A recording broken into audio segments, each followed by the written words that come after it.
Saat ini tahapan pemilu masih dalam tahapan kampanye, dan dalam waktu dekat kita akan menghadapi tahapan puncak pemilu tanggal 14 Februari. Artinya apa? Itu tidak lama lagi kita akan menghadapi pesta demokrasi pemilu Pilpres dan Pileg.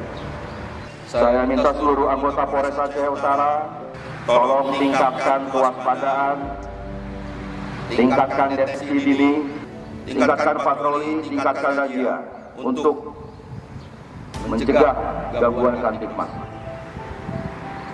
Dan nanti pada saat hari H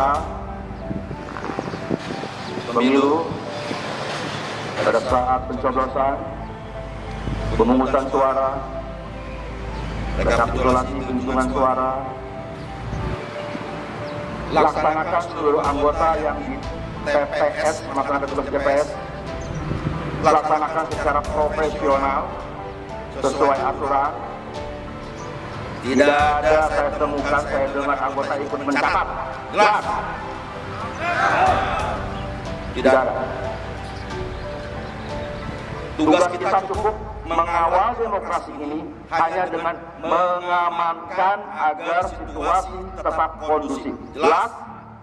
Ya, jelas. Tidak lebih dari itu.